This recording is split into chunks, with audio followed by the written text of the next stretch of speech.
सो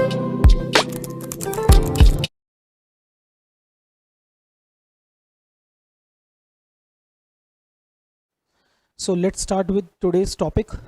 आज जो हमारे को टॉपिक पढ़ना है उस अगर मैं सिलेबस को रेफ़र करूं तो सिलेबस के हिसाब से अगर मैं बोलूं तो सिलेबस में एक हमारा टॉपिक है, topic number 3, which is known as government budgeting. Fine, government के बजट को जो है हमारे को समझना है, बट गवर्नमेंट बजटिंग को समझने के लिए हमारे को कुछ और चीज़ों को पहले समझना होता है। वो कौन सी चीज़ें हैं, मैं उसके बारे में आपका थोड़ा सा ध्यान लेकर जाना चाहूँगा। जैसे लेट्स सी, एक वर्ड है गवर्नमेंट बजट। फाइन, बजट क्या होता है आप जानते होंगे कि एक फॉरकास्टिंग होती है। हर घर में भी एक बजट बनाया जाता है और उसमें ये देखा जाता है कि बजट आने वाले समय में पैसे को किस तरीके से खर्च करना है। बजट एक उसकी स्टेटमेंट होती है। जैसे सैलरी क्लास वाले इंसान को अगर पैसा आता है, सैलरी आती है, तो वो एक जो है स्टेटमेंट बनाता है, बजट बनाता है कि मेरे को अपने इस पैसे को आने वाले समय में ऐसे ऐसे खर्च करना है। या फिर आपने देखा होगा जो बिजनेस क्लास फैमिलीज होती हैं, तो उसके अंदर भी क्या होता है कि वहाँ पर जो बिजनेस व्यक्ति कर रहा होता है वो एक अंदाज़ा लगाता है कि यहाँ से पेमेंट मेरी आनी है और यहाँ पेमेंट मेरी जानी है। तो वो क्या कर रहा होता है, पैसों के आने और जाने का हिसाब लगा रहा होता है, अंदाज़ा लगा रहा होता है। बिल्कुल इसी तरीके से सरकार भी काम करती है, क्योंकि हमने जब इकोनॉमी पढ़ना स्टार्ट की थी तो हमने इनिशियल फेज़ में एक बात समझी थी कि 3 ही यूनिट्स हैं जो हमारी इकोनॉमी में काम करती हैं। एक है हाउस होल्ड यूनिट, एक है हमारी इंडस्ट्री और एक है हमारी गवर्नमेंट। और इन जनरल बजट ये तीनों बनाते हैं। हाउस होल्ड भी बजट बनाता है, जैसे मैंने अभी बताया, घर में लोग हर घर में बजट बनता है। इंडस्ट्री में भी बजट बनता है, हर कंपनी एक बजट बनाती है। In the same manner government भी बजट बनाती है। हमारे को कौन सा बजट समझना है आज सर? हाउस होल्ड का समझना है, इंडस्ट्री का समझना है या गवर्नमेंट का समझना है? तो यूपीएससी ने अपने सिलेबस के अंदर लिखा हुआ है, you have to study the government budget. अगर यूपीएससी के सिलेबस को रेफ़र किया जाए, जो मैं अभी आपको दिखा रहा था, आपको प्रिंट आउट भी दिए हुए हैं, अब उसमें देखेंगे तो हमारे को गवर्नमेंट के बजट के बारे में समझना है। तो गवर्नमेंट का जब हमारे को बजट समझना होता है तो हमारे को सबसे पहले एक चीज़ समझनी होती है कि गवर्नमेंट जो ये अपनी स्टेटमेंट बनाएगी, या फिर हम बोलें गवर्नमेंट जो ये अपना बजट प्रिपेयर करेगी, आखिरकार बजट प्रिपेयर करती क्यों है? Why government use to prepare its budget? तो सबसे इंपॉर्टेंट चीज़ होती है, गवर्नमेंट बजट प्रिपेयर करती है इकोनॉमी के पीछे, इकोनॉमी को इन्फ्लुएंस करने के पीछे, या इकोनॉमी को ग्रो करने के पीछे, या इकोनॉमी की स्टेबिलिटी के पीछे। तो अगर हम ऐसी बात बोलें तो हम कह सकते हैं कि जो है गवर्नमेंट बजट बनाती है, एक स्टेटमेंट बनाती है, और ये किसकी स्टेटमेंट होती है? ये स्टेटमेंट होती है गवर्नमेंट के ही रेवेन्यूज़ की और गवर्नमेंट के ही एक्सपेंडिचर की। गवर्नमेंट के रेवेन्यू और गवर्नमेंट के एक्सपेंडिचर की एक स्टेटमेंट बनेगी। जैसे घर में कितनी इनकम आनी है और कितना खर्चा होना है, इसकी स्टेटमेंट होती है। गवर्नमेंट भी अपने रेवेन्यू एंड एक्सपेंडिचर की एक स्टेटमेंट बनाती है, और उसी स्टेटमेंट को बनाती है ताकि आगे जाकर वो इकोनॉमी को अच्छे से संभाल सके। जैसे इंसान घर में बजट बनाता है ताकि घर अच्छे से चल सके, सरकार एक बजट बनाती है ताकि जो है ये अर्थव्यवस्था, ये पूरी इकोनॉमी, ये पूरा समाज अच्छे से चल सके। अब सवाल ये पैदा होता है कि हमने ऑलरेडी एक बात ऐसा कॉन्सेप्ट पढ़ रखा है और हम इसको बोल सकते हैं, मैं अगर तुमसे पूछना चाहूँ तो क्या मैं सर इसको ऐसा बोल सकता हूँ कि एक किस्म से बजट और कुछ भी नहीं, बजट बल्कि एक सिंपल फिस्कल पॉलिसी का नाम है सर? अब आप प्लीज़ कंफ्यूज मत होइएगा कि पॉलिसी की फिस्कल पॉलिसी क्या होती है। आपको ऑलरेडी बता चुका हूँ मैं कि इकोनॉमी में 2 तरह की पॉलिसी होती है, एक होती है हमारी मॉनेटरी पॉलिसी और एक होती है हमारी फिस्कल पॉलिसी। मॉनेटरी पॉलिसी वो होती है जो आरबीआई बनाती है मनी एंड बैंकिंग को लेकर के, in order to again influence this economy, और एक होती है हमारी फिस्कल पॉलिसी, जो कि गवर्नमेंट बनाती है अपने रेवेन्यू एंड एक्सपेंडिचर को in order to influence this economy. याद करो, हमने यही दो कॉन्सेप्ट जो हैं पहले भी पढ़ रखे हैं। Let me open the chat. Okay,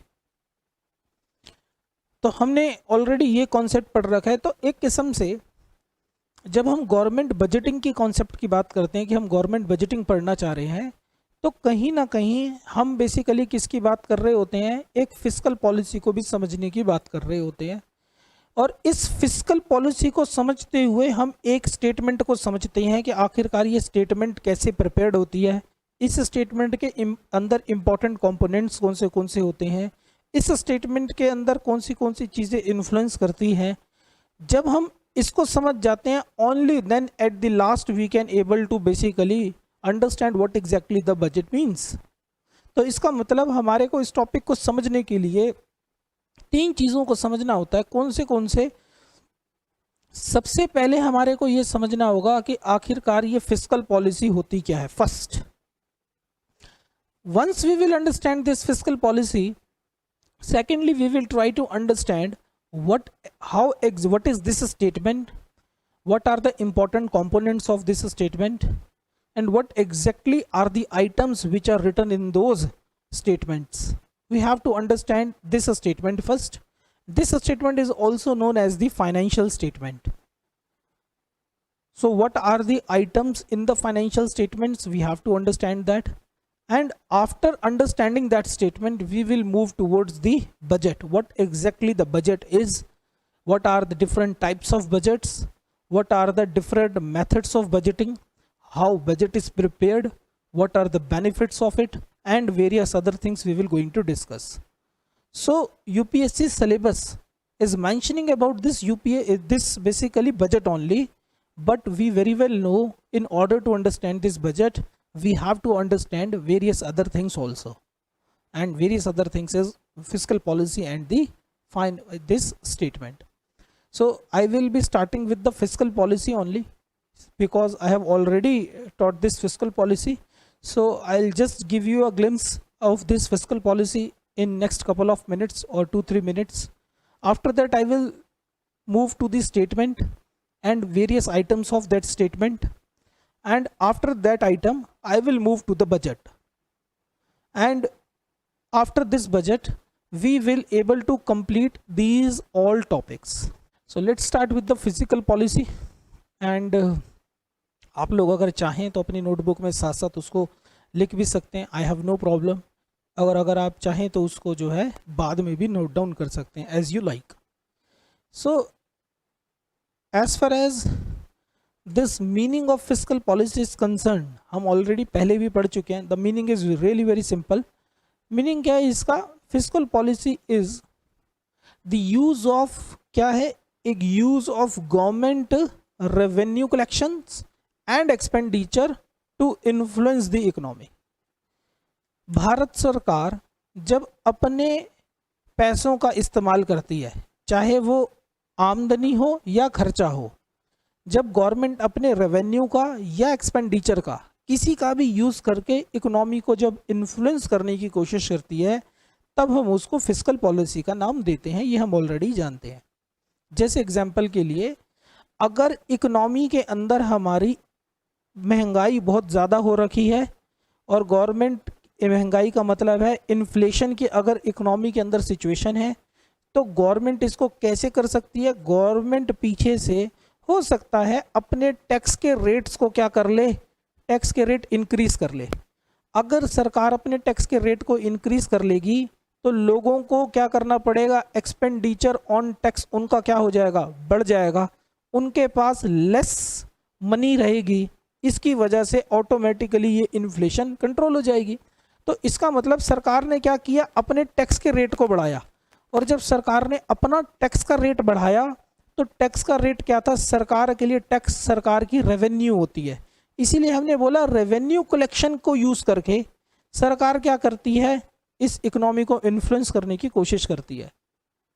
या फिर हो सकता है कि इन्फ्लेशन ना हो, यहाँ पर जो है एक रिसेशन जैसी सिचुएशन हो रही हो, मंदी का दौर हो, और इन्फ्लेशन ना होकर के अगर हम दूसरी तरफ समझने की कोशिश करें, यहाँ पर हो मंदी, रिसेशन हो अगर, तो रिसेशन में सरकार क्या करेगी, अपने टैक्स के रेट को हो सकता है घटा दे, या हो सकता है ज़्यादा सब्सिडी देना शुरू कर दे, या कोई राहत देना शुरू कर दे, ज़्यादा खर्चा करना शुरू कर दे। जैसे खर्चा करेगी तो अल्टीमेटली क्या होगा, सब्सिडी मिलने की वजह से एक इन्वेस्टर का मोटिवेशन भी बूस्टअप होगा और अकॉर्डिंगली हो सकता है फिर रिसेशन जैसी सिचुएशन कंट्रोल हो जाए।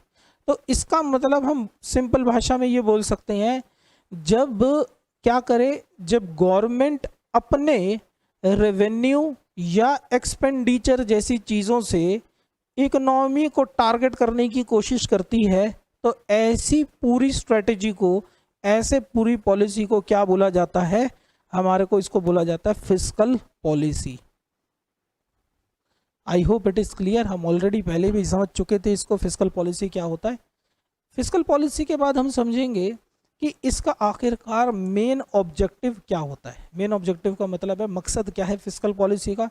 तो सबसे पहला ऑब्जेक्टिव है इकोनॉमिक ग्रोथ। हम ऑलरेडी जानते हैं fiscal policy help in maintains the economic growth rate as to certain economic goals to be achieved. और ग्रोथ का रिलेशन याद करो, मैं तुम्हारे को ऑलरेडी पढ़ा चुका हूँ ये सारी बातें इनिशियल फेजेस में। ग्रोथ का मतलब सीधा किसके साथ होता है, हमारा प्रोडक्शन के साथ होता है, क्योंकि ग्रोथ से प्रोडक्शन होगी, प्रोडक्शन से ही पर कैपिटा इनकम इंक्रीज होगी। याद करो, मैंने तुम्हारे को जब डेवलपमेंट पढ़ाया था तो उसमें मैंने बताया था डेवलपमेंट के अंदर 3 अप्रोचेज होती हैं। ग्रोथ की अप्रोच होती है, चेंज की अप्रोच होती है और सोशल जस्टिस की अप्रोच होती है। तो वहाँ पर हमने जब ग्रोथ की अप्रोच पढ़ाई थी तो पढ़ाया था इनकम का बढ़ना, जिससे कि स्टैंडर्ड ऑफ लिविंग इंक्रीज होगी, उसको हम ग्रोथ बोलते हैं। आज फिस्कल पॉलिसी के जरिए क्या करती है गवर्नमेंट, इकोनॉमिक ग्रोथ को लाने की कोशिश करती है। दूसरा मेन ऑब्जेक्टिव क्या है, price stability. It controls the price level of the country so that when the inflation is too high prices can be regulated. We already know this thing कि जब महंगाई का दौर आता है तो सरकार क्या करती है, अपनी फिस्कल पॉलिसी के जरिए, जैसे सिलेंडर को आप देखो, गैस सिलेंडर अगर बहुत बढ़ना शुरू हो जाता है तो सरकार क्या करती है, सब्सिडी दे करके उसके प्राइस को कंट्रोल करने की कोशिश करती है। वो क्यों कर रही होती है ऐसे, ताकि महंगाई का असर जो है अर्थव्यवस्था पे ना पड़ सके और वो अपने एक्सपेंडिचर का इस्तेमाल करके इस इकोनॉमी को क्या करेगी, कंट्रोल करने की कोशिश करती है। Next is full employment. It aims to achieve the full employment और near full employment as a tool to recover from the low economic activity. सरकार क्या करेगी, अपने खर्चों के जरिए फुल एम्प्लॉयमेंट लाने की कोशिश करेगी, फुल एम्प्लॉयमेंट या फिर नियर फुल एम्प्लॉयमेंट। जैसे आपने देखा होगा मनरेगा, मनरेगा के जरिए क्या कर रही है सरकार, अपने जेब से पैसा खर्च कर रही है।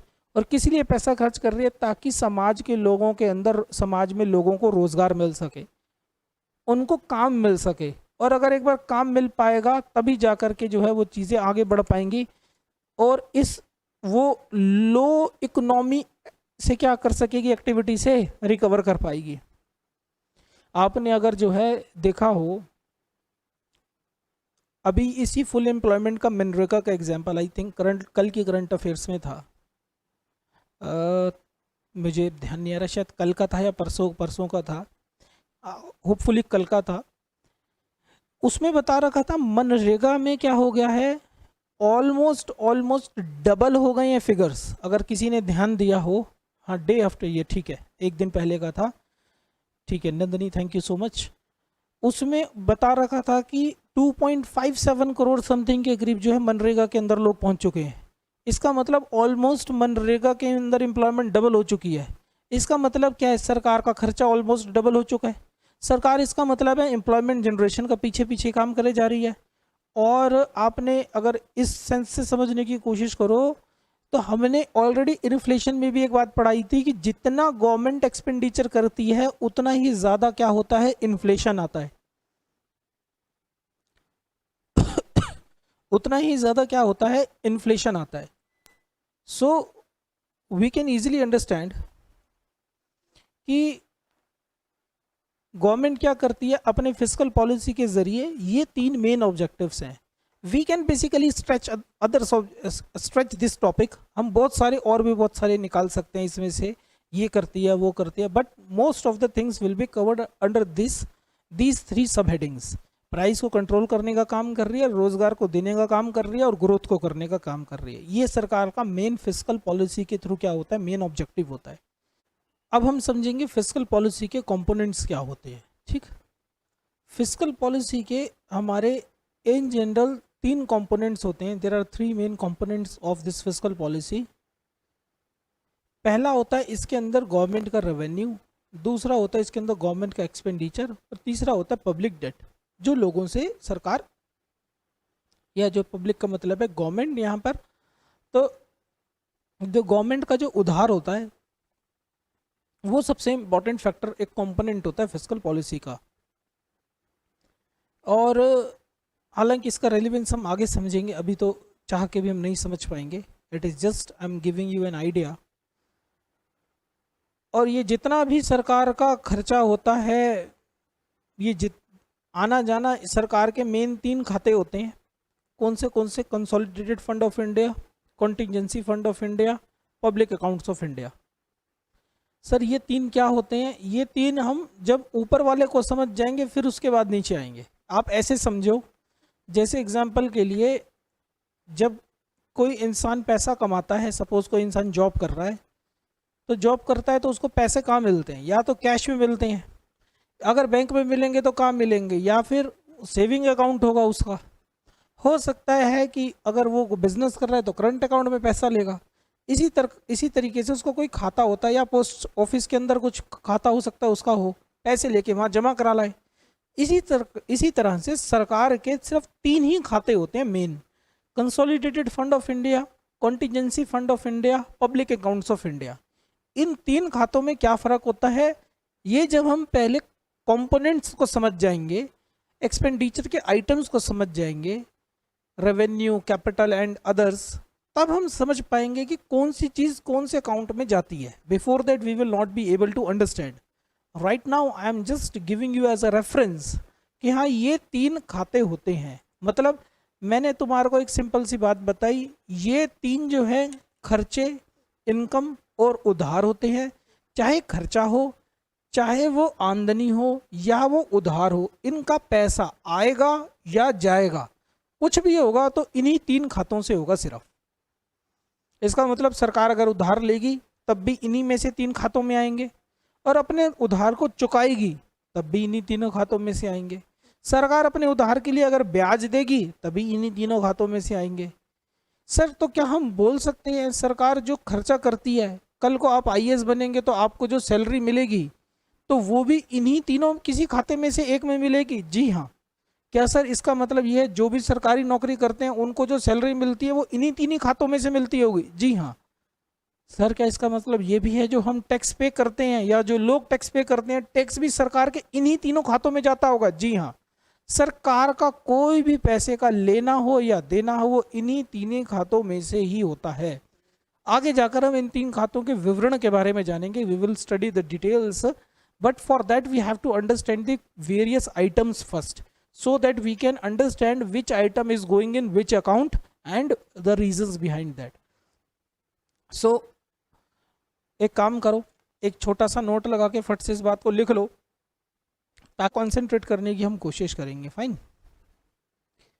देखो यहां पर एक वर्ड लिखा हुआ है गवर्नमेंट रिसिप्ट्स, एंड एक तरफ लिखा है गवर्नमेंट एक्सपेंडिचर। ठीक है ना, ये 2 मेन चीज़ें होती हैं, और डेट की बात लिखी हुई है कुछ।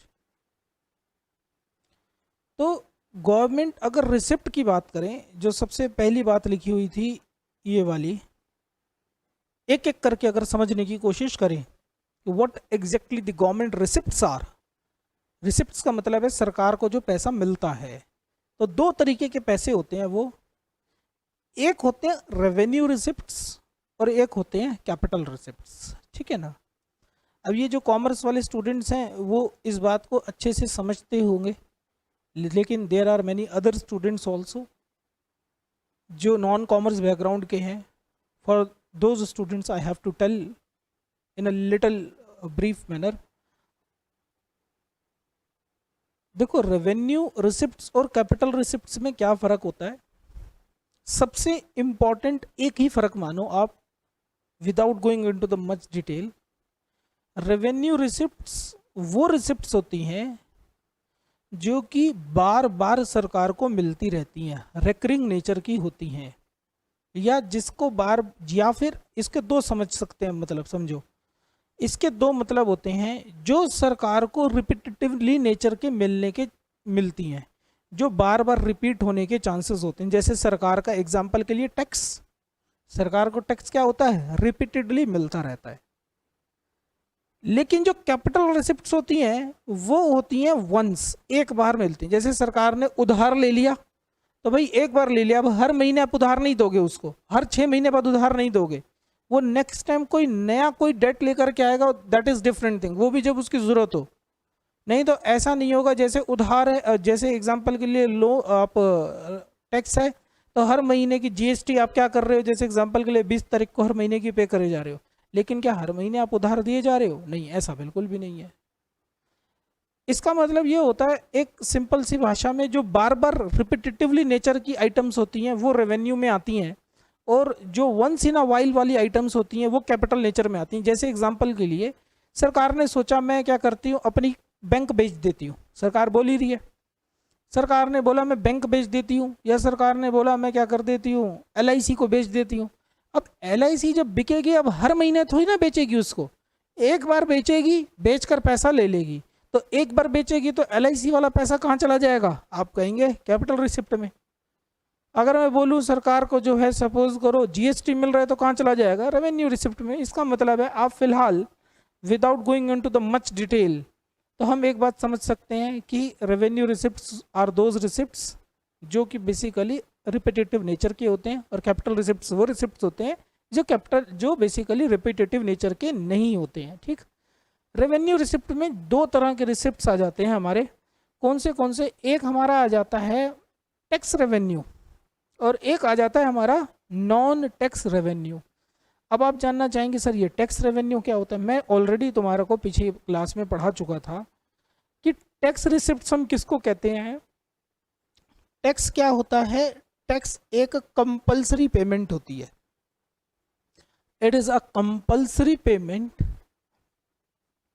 And this payment is made to the government of India and without anything in return. वापसी में आपको कुछ भी नहीं मिलेगा, आपने सरकार को दे दिया, सरकार की मर्जी है, सरकार उस पैसे का इस्तेमाल कहीं भी करे। आप फरीदाबाद रहते हो, आपने इनकम टैक्स पे किया, सरकार ने हो सकता है उस इनकम टैक्स के पैसे को वेस्ट बंगाल में खर्च करने का सोच रखा हो, अब तो नहीं खर्चेगी, कल की इलेक्शनों के बाद जो है अब तो बिल्कुल सरकार वहाँ नहीं खर्चेगी, बट एनीवेज स्टिल वो आपका पैसा हो सकता है बिहार में खर्च दे, आपका पैसा हो सकता है यूपी में खर्च दे, आपका पैसा हो सकता है कहीं और खर्च दे, आप बदले में कुछ उम्मीद नहीं कर सकते, लेकिन देना ये कंपलसरी है। अब आप हो सकता है सोच रहे हो सर ये एक नेचर है, लेकिन नॉन टैक्स रेवेन्यू में क्या होता है, जो टैक्स नहीं है लेकिन सरकार का रेवेन्यू है।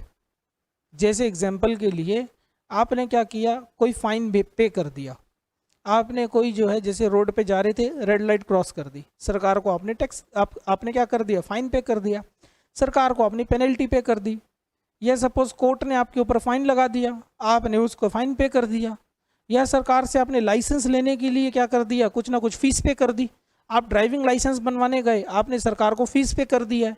तो इसका मतलब है ये नॉन टैक्स नेचर की थी। नॉन टैक्स का मतलब है कि इसके अंदर ऐसा कुछ नहीं है कि सरकार को देना ही देना है और सरकार बदले में हमें कुछ नहीं देगी, ऐसा बिल्कुल नहीं है। इसका सिंपल सा मतलब क्या है कि सरकार जब कोई हमारे को सर्विस ऑफर करती है तब हम उसको बदले में एक पेमेंट करते हैं, और उसी पेमेंट जो होती है वो सरकार की रेवेन्यू बन जाती है, सरकार की आमदनी बन जाती है।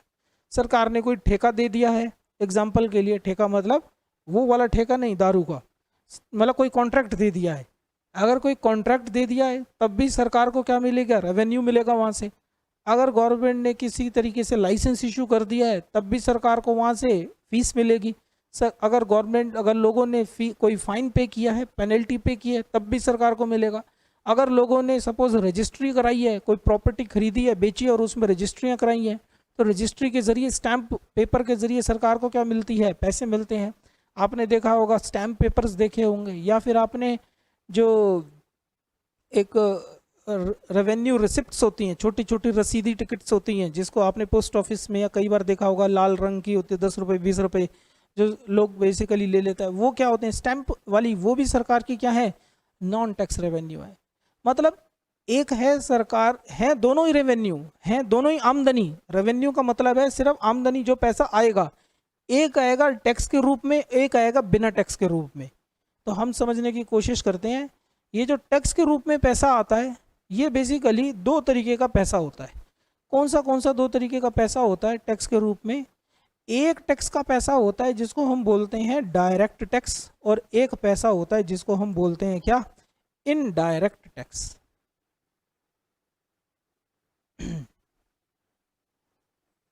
एक होता है हमारा डायरेक्ट टैक्स और एक होता है हमारा इनडायरेक्ट टैक्स। अब डायरेक्ट टैक्स और इनडायरेक्ट टैक्स का मतलब क्या होता है, समझना पड़ेगा हमारे को पहले इन दोनों के डिफरेंस के बीच में, तब हम इनके कुछ एग्जांपल्स के बारे में समझ पाएंगे। फाइन। बट पॉइंट इज, अभी तक जो हम समझे इसका डिफरेंस अभी हम थोड़ी देर में आगे डिस्कस करते हैं कि इन दोनों में क्या डिफरेंस होता है। लेकिन इससे पहले हम नॉन टैक्स रेवेन्यू के बारे में समझ लें। नॉन टैक्स रेवेन्यू के अंदर क्या जाते हैं? लाइसेंस हो गई, फीस हो गई, परमिट्स हो गया, special assessment fees, fines, penalties, interest, dividends, ये सारी चीज़ें क्या हो जाती हैं? सरकार की नॉन टैक्स रेवेन्यू के रूप में सामने आ जाती हैं। इसके बाद कैपिटल रिसिप्ट्स होती है। कैपिटल रिसिप्ट्स का मतलब है जो सरकार को बार बार नहीं मिलती, वंस इन अ वाइल वाली होती है। अगर आप वंस इन अ वाइल और बार बार वाले प्रिंसिपल के बेसिस पे देखो, क्या सरकार को इनकम टैक्स बार बार मिलेगा? जी हाँ मिलेगा। क्या सरकार को जीएसटी बार बार मिलेगा? जी हाँ मिलेगा। सरकार ने अगर लोन दे रखा है तो सरकार को ब्याज मिलेगा? जी हाँ मिलेगा। सरकार को लाइसेंस की फीस लगातार मिलती रहेगी? जी हाँ मिलती रहेगी। सरकार को फाइन्स एंड पेनल्टीज, लोग सुधरेंगे नहीं, पैसे देते रहेंगे। तो ये सरकार की इनकम है। अब हम देखते हैं कैपिटल रिसिप्ट्स में क्या क्या आता है। कैपिटल रिसिप्ट्स का मतलब है, इसके अंदर आएगा रिकवरी ऑफ लोन। किसी ने अगर सरकार को पैसा दे दिया तो एक बार देगा, बार बार थोड़ी ना देगा। 1 लाख उधार लिया, 1 लाख वापस कर दिया, खत्म बात। डिसइन्वेस्टमेंट, सरकार ने कुछ बेच दिया, या बोरोइंग एंड अदर लाइबिलिटी, सरकार ने क्या कर रखा था? कुछ उधार ले लिया। अगर उधार ले लिया तो वो भी सरकार को कुछ आया ही है पैसा, तो वो भी कहाँ चला जाएगा? इसी में ही जाएगा। This is capital receipts only. Fine. तो हम समझ इसको। अब ये क्या होती हैं क्या नहीं होती, ये आगे हम डिस्कस करेंगे। तो क्या सर हम ऐसे समझें आपकी इन बातों से कि this is the basically chart which is showing various components of government receipts only. और हमने बोला था 3 कंपोनेंट्स होते हैं। कौन से बताया था? एक गवर्नमेंट के रिसिप्ट्स हैं, एक गवर्नमेंट के एक्सपेंडिचर्स हैं, और एक पब्लिक की डेट्स हैं। 3 चीज़ें हैं। तो 3 कंपोनेंट्स में से मैं आपके साथ कौन सा कंपोनेंट डिस्कस कर रहा हूं अभी? सिर्फ पहले वाला कंपोनेंट, जिसका नाम है गवर्नमेंट रिसिप्ट्स। तो गवर्नमेंट रिसिप्ट्स 2 तरह की हो गई, revenue receipts, capital receipt. Revenue receipt 2 तरह की हो गई, tax receipt, non tax receipt. Tax वाली 2 तरह की हो गई, direct tax, indirect tax and accordingly. क्या सर अब हम जो पढ़ाई करेंगे वो ऐसे करेंगे कि सबसे पहले हम जानने की कोशिश करेंगे इन दोनों का डिफरेंस क्या होता है, फिर हम ये जानेंगे टैक्स किस आधार पे लिया जाता है, फिर हम ये जानेंगे कि डायरेक्ट टैक्सेस के सारी आइटम्स को समझेंगे, फिर हम इनडायरेक्ट टैक्स की सारी आइटम को समझेंगे, फिर हम नॉन टैक्स की सारी आइटम को समझेंगे, फिर हम इन सारी आइटम को समझेंगे। तब हम जाकर बोलेंगे हमारा फर्स्ट पॉइंट कंप्लीट हुआ है। आप बिल्कुल सही सोच रहे हो। ऐसे ही हम पहला पॉइंट ख़त्म करेंगे, फिर हम दूसरा ख़त्म करेंगे, फिर हम तीसरा ख़त्म करेंगे, फिर उसके बाद रियल सेंस बजट के टॉपिक पे आएंगे, फिर हम बजट को डिटेल में समझेंगे, और फिर हम आगे की बातों को करेंगे। ठीक है ना?